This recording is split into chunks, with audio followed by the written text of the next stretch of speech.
साथियों, आप सभी का बहुत बहुत स्वागत है एक और नए वीडियो में। तो आज के वीडियो में हम लोग लेके आए हैं सामाजिक विज्ञान का आपका बिहार डीएलएड का जो आपका एंट्रांस में सामाजिक विज्ञान का सवाल पूछा जाता है उसका हम लोग एक सेट लेके आए हैं। यहाँ से आपको काफ़ी ज़्यादा मोस्ट इंपॉर्टेंट क्वेश्चंस देखने को मिलते हैं जो आपके एग्जाम में पूछे जाते हैं। तो चलिए शुरू करते हैं पहले सवाल से। साथियों, पहला सवाल क्या है कि निम्न में से किसमें मूल्यह्रास का मूल्य शामिल है? एनडीपी, जीडीपी, एनएनपी या इनमें सभी? तो देखिए, मूल्यह्रास का मान किसमें शामिल होगा?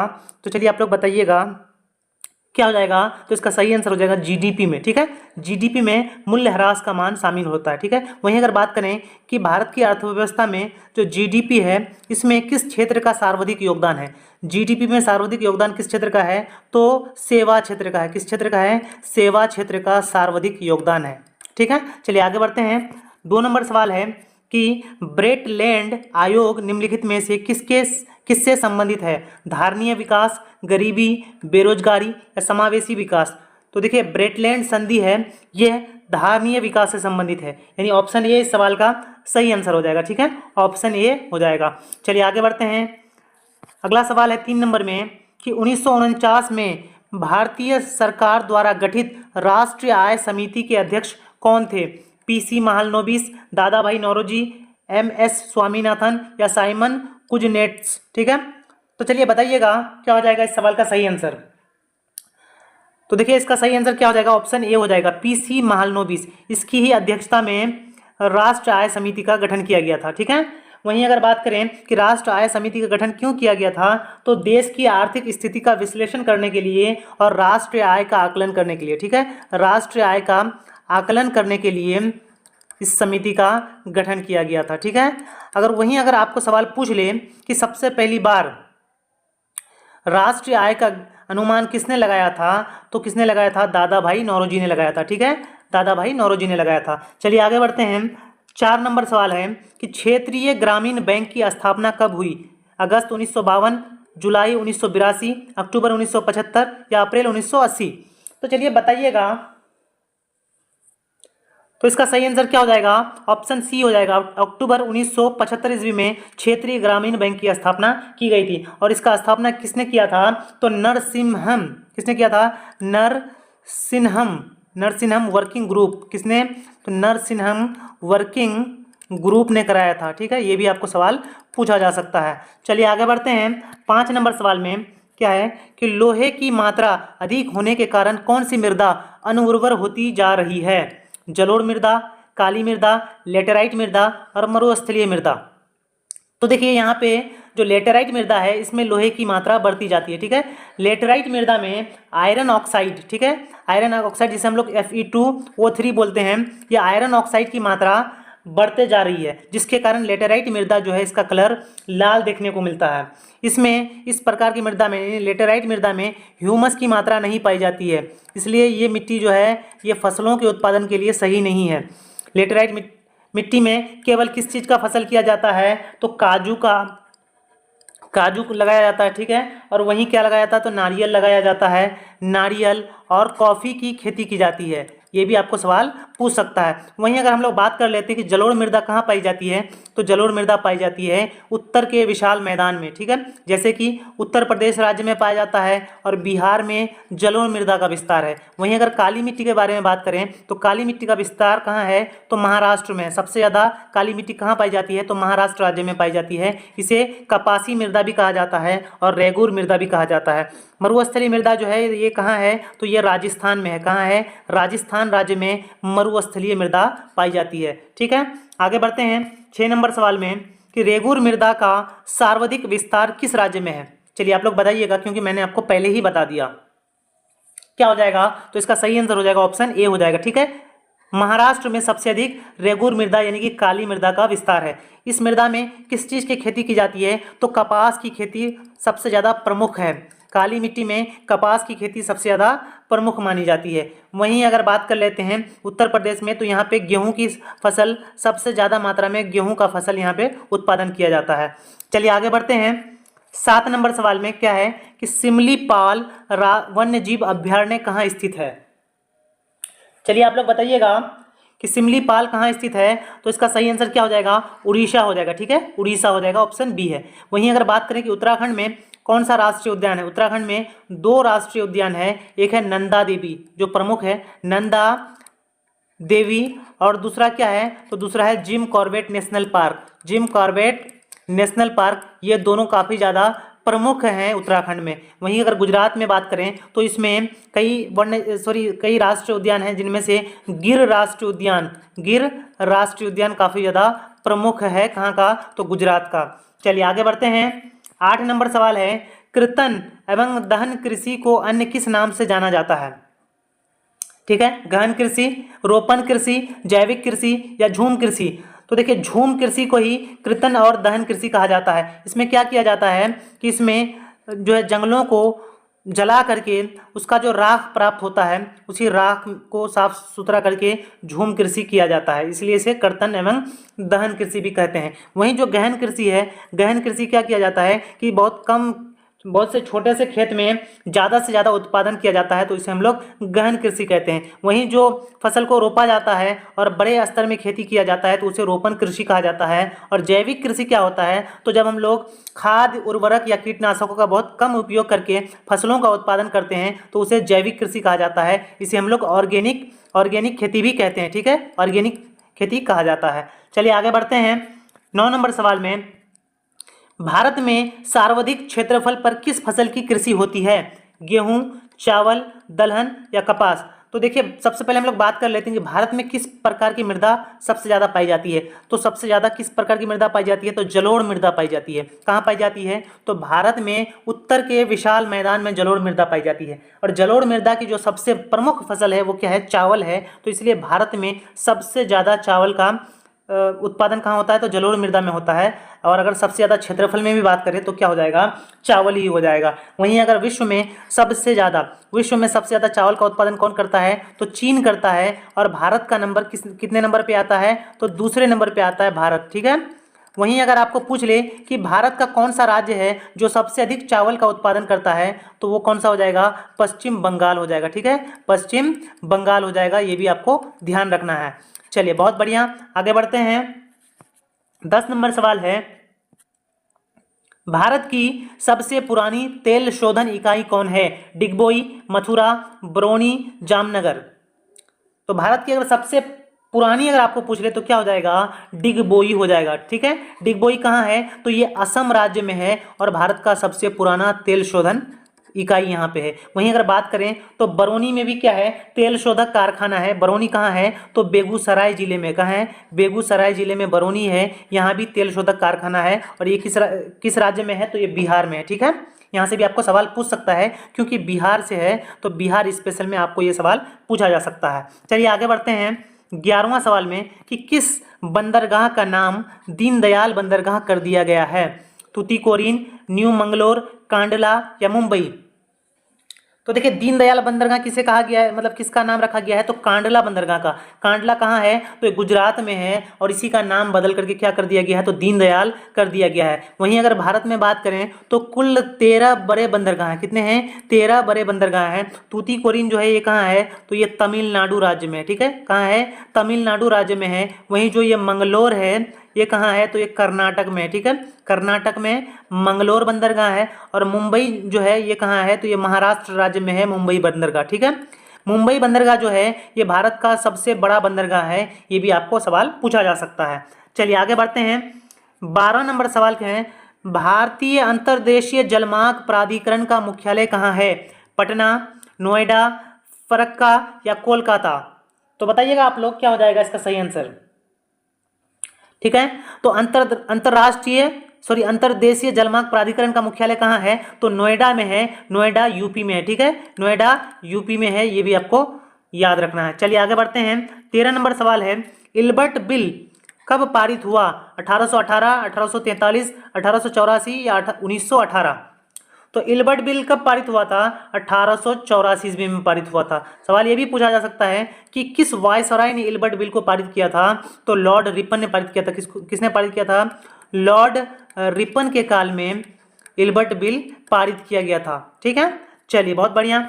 14 नंबर सवाल देख लेते हैं, क्या है कि ब्रेस्ट लिटोवस की संधि किन देशों के बीच हुई थी? रूस और फ्रांस, रूस और इंग्लैंड, रूस और अमेरिका, रूस और जर्मनी। तो देखिए प्रथम विश्व युद्ध जो हुआ था तो इसके बाद 1918 ईस्वी में ब्रेस्ट लिटोस की संधि की गई थी। यानी ये संधि इसलिए की गई थी कि आगे चलकर इस तरह का कोई भी युद्ध ना हो। लेकिन इस संधि के बाद रूस जो है वो प्रथम विश्व युद्ध से अलग हो गया था। तो वहीं बात कर लेते हैं, तो ये किन दो देशों के बीच में हुई थी? तो रूस और जर्मनी के बीच में हुई थी। ठीक है, ऑप्शन डी सवाल का सही आंसर हो जाएगा, रूस और जर्मनी हो जाएगा। चलिए आगे बढ़ते हैं। 15 नंबर सवाल क्या है कि ग्रेगोरियन कैलेंडर जूलियन कैलेंडर से कितने दिन आगे चलता है? देखिए ग्रेगोरियन कैलेंडर जो है और जूलियन कैलेंडर है, ये कहाँ पे चलता है? तो ये रूस में चलता है। रूस में जब बोल्शेविक क्रांति हुई थी तो आप पढ़े होंगे कि ग्रेगोरियन कैलेंडर जूलियन कैलेंडर से कितना आगे था? तो 13 दिन का आगे है। ठीक है, 13 दिन का आगे है। जब नवंबर 1917 में क्या हुआ था? बोल्शेविक क्रांति हुआ था 1917 में। तब क्या हुआ था कि उसी समय हम लोग पढ़े थे कि ग्रेगोरियन कैलेंडर और जूलियन कैलेंडर जो है ये 13 दिन का आगे पीछे है। चलिए आगे बढ़ते हैं। 16 नंबर सवाल है कि 1853-54 के क्रीमिया युद्ध में काबूल ने किस देश की ओर से युद्ध में सम्मिलित होने की घोषणा की? फ्रांस, ऑस्ट्रिया, जर्मनी या पोलैंड? तो चलिए आप लोग बताइएगा क्या हो जाएगा, किस देश ने काबूल ने किस देश की ओर से युद्ध की घोषणा की थी? तो फ्रांस की ओर से किया था। किसकी ओर से? फ्रांस की ओर से युद्ध की घोषणा किया था। चलिए आगे बढ़ जाते हैं। 17 नंबर सवाल है कि विश्व का पहला समाजवादी शासन स्थापित करने वाला देश कौन है? फ्रांस, जर्मनी, रूस या चीन?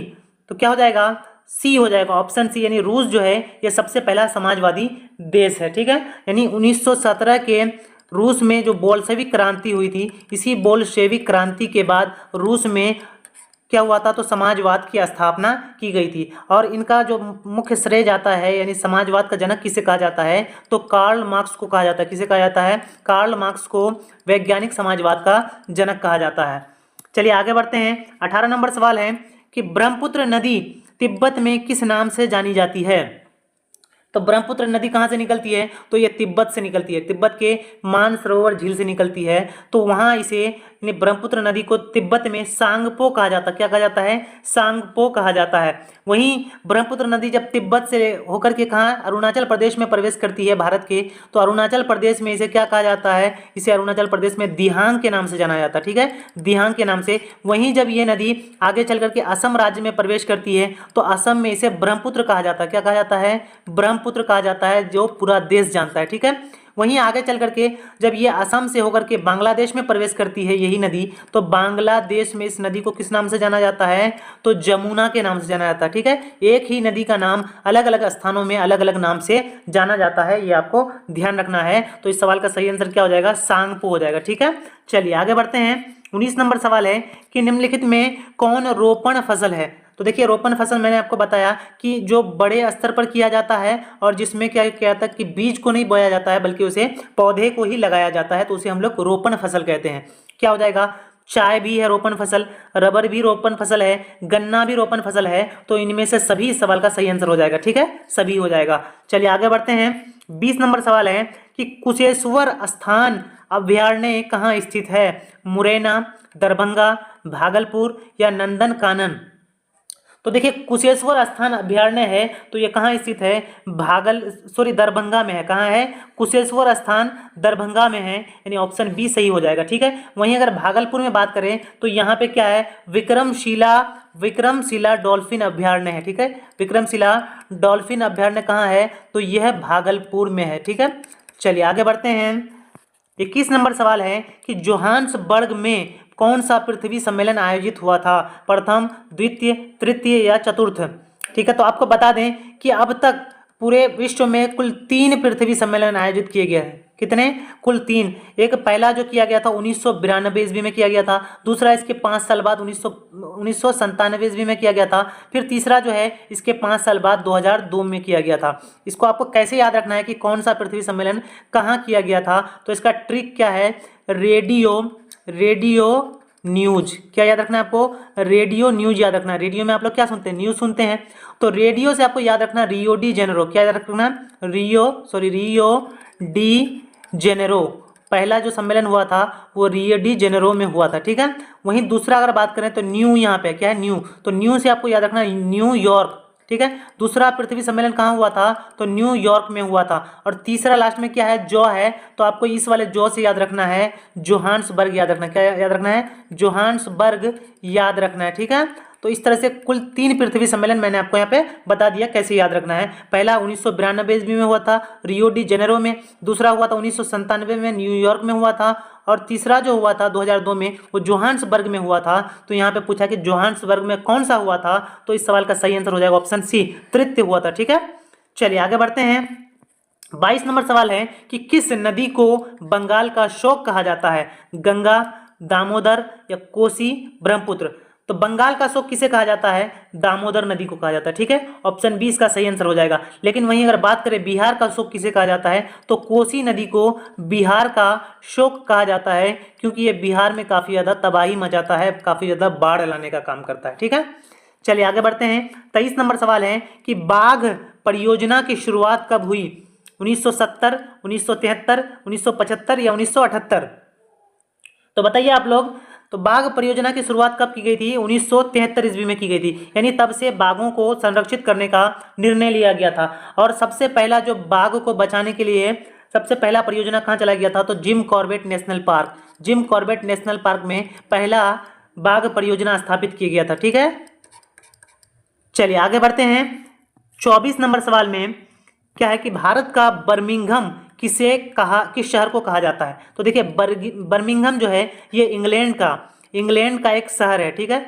और ये शहर किस लिए प्रसिद्ध है? तो धातु उद्योग और इंजीनियरिंग के लिए प्रसिद्ध है बर्मिंघम शहर। लेकिन अगर भारत में बात करें तो इसके लिए कौन प्रसिद्ध है? तो भारत का बर्मिंघम जमशेदपुर को कहा जाता है। किसे कहा जाता है? जमशेदपुर को कहा जाता है, क्योंकि जमशेदपुर में ही Tata Iron and Steel Company की यहीं पे स्थापना की गई थी, ठीक है। कब किया गया था? 1907 ईस्वी में किया गया था, इसलिए जमशेदपुर को भारत का बर्मिंघम कहा जाता है। चलिए आगे बढ़ते हैं। 25 नंबर सवाल है कि भारत का पहला सीमेंट संयंत्र कहाँ स्थापित हुआ? दिल्ली, कोलकाता, मुंबई या चेन्नई? तो बताइए आप लोग। तो देखिए भारत का पहला सीमेंट संयंत्र कहाँ स्थापित किया गया था? चेन्नई में स्थापित किया गया था, ठीक है। लेकिन यह असफल रहा था। प्रथम सफल जो संयंत्र है वो गुजरात के पोरबंदर में स्थापित किया गया था, ठीक है। पोरबंदर में पहला सफल सीमेंट संयंत्र स्थापित किया गया था। चलिए आगे बढ़ते हैं। 26 नंबर सवाल है, प्राथमिक कृषि साख समिति कृषकों को किस प्रकार का ऋण प्रदान करती है? अल्पकालीन, दीर्घकालीन, मध्यकालीन या इनमें सभी? तो देखिए प्राथमिक कृषि साख समिति किसे कहते हैं? तो इसे हम लोग शॉर्ट में पैक्स कहते हैं, PACS, पैक्स। जैसा कि पैक्स का चुनाव होता है तो उसमें हम लोग क्या चुनते हैं? तो अध्यक्ष चुनते हैं पैक्स का। तो यहाँ पे किसानों को किस प्रकार का ऋण प्रदान किया जाता है? तो अल्पकालीन ऋण प्रदान किया जाता है। ऑप्शन ए इसका सही आंसर हो जाएगा, ठीक है। चलिए आगे बढ़ते हैं। 27 नंबर सवाल क्या है कि वर्नाक्यूलर प्रेस एक्ट को किसने रद्द किया? Lord Lytton, Lord Ripon, Lord Dalhousie या लॉर्ड इरविन? तो आपको बता दें कि 1878 ईस्वी में वर्नाक्यूलर प्रेस एक्ट को लाया गया था। किसने लाया था? लॉर्ड लिटन ने लाया था, ठीक है। लॉर्ड लिटन ने वर्नाक्यूलर प्रेस एक्ट को लागू किया था। इस प्रेस एक्ट के तहत क्या था कि भारत के जितने भी समाचार पत्र अन्य भाषाओं में छपते थे, यानी अंग्रेजी में ना छप करके अन्य भाषाओं में छपते थे, तो उनको अंग्रेजी सरकार के द्वारा बैन करने की घोषणा किया गया था इसी एक्ट के तहत, ठीक है। तो इसको किसने समाप्त किया? तो इसका सही आंसर क्या हो जाएगा? ऑप्शन बी हो जाएगा, लॉर्ड रिपन ने समाप्त किया। और कब समाप्त किया था? तो इसे कब समाप्त किया गया था? 1882 ईस्वी में से समाप्त किया गया था लॉर्ड रिपन के द्वारा, ठीक है। चलिए 28 नंबर सवाल देखिए क्या है कि जॉन के ने किस मशीन का आविष्कार किया? Spinning jenny, powerloom, flying shuttle या वास्प इंजन? तो जॉन के ने किस मशीन का आविष्कार किया था? फ्लाइंग शटल का आविष्कार किया था। ऑप्शन सी इसका सही आंसर हो जाएगा। वहीं स्पिनिंग जेनी का आविष्कार किसने किया था? तो जेम्स हॉरग्रीव्स। किसने? जेम्स हॉरग्रीव्स ने क्या किया था? तो इसकी मतलब इसका आविष्कार किया था स्पिनिंग जेनी का। पावर लूम का आविष्कार किसने किया? तो एडमंड कॉर्टराइट ने क्या किया था?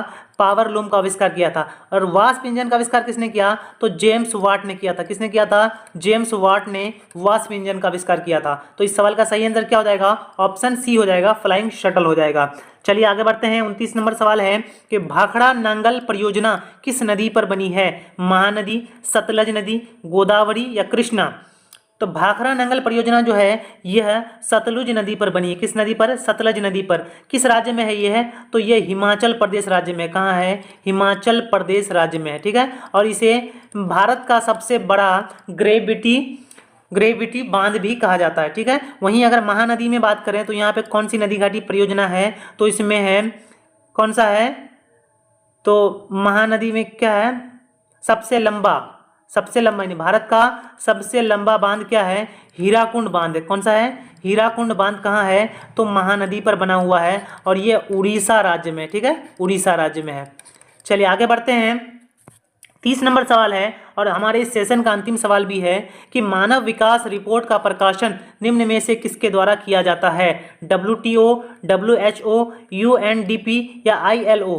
तो मानव विकास रिपोर्ट जो है यह यूनाइटेड नेशन डेवलपमेंट प्रोग्राम के द्वारा जारी किया जाता है, यानी ऑप्शन सी हो जाएगा, UNDP हो जाएगा, जिसे हम लोग हिंदी में संयुक्त राष्ट्र विकास कार्यक्रम कहते हैं, ठीक है, संयुक्त राष्ट्र विकास कार्यक्रम। मानव विकास जो रिपोर्ट होता है जिसे हम लोग HDI कहते हैं, ह्यूमन डेवलपमेंट इंडेक्स, इसमें भारत का स्थान है 134वां, यानी मानव विकास के मामले में भारत बहुत ज़्यादा पीछे है। मानव विकास को, इसका जो रिपोर्ट है किस आधार पर तैयार किया जाता है? तो शिक्षा में हमारा देश कितना आगे है, स्वास्थ्य में कितना आगे है, ठीक है, स्वास्थ्य में कितना आगे है, और वहीं हमारी यहाँ जो प्रति व्यक्ति आय है वो किस प्रकार का है। तो ये सारी चीज़ें मैटर करती है मानव विकास रिपोर्ट में, ठीक है। सबसे पहला मानव विकास रिपोर्ट कब जारी किया गया था? तो ये भी सवाल अगर आपको पूछ ले तो आपको क्या देना है? 1990 में जारी किया गया था। पहला मानव विकास रिपोर्ट 1990 में जारी किया गया था अटल बिहारी वाजपेयी की सरकार में, ठीक है। चलिए, तो आज के वीडियो में हम लोगों ने कुल 30 सवाल को अटेम्प्ट किया और आपकी एग्जाम की दृष्टि से ये 30 सवाल काफ़ी ज़्यादा इंपॉर्टेंट है, ठीक है, आपके एग्जाम में पूछे जाते हैं। तो आप बताइएगा कि आप इन 30 सवाल में से आपने कितने को हल कर पाया, वो आप हमें कमेंट बॉक्स में जरूर बताइएगा। वीडियो को लाइक कर दीजिएगा, चैनल को सब्सक्राइब कर लीजिए। मिलते हैं अगले वीडियो में, तब तक के लिए जय हिंद, जय भारत।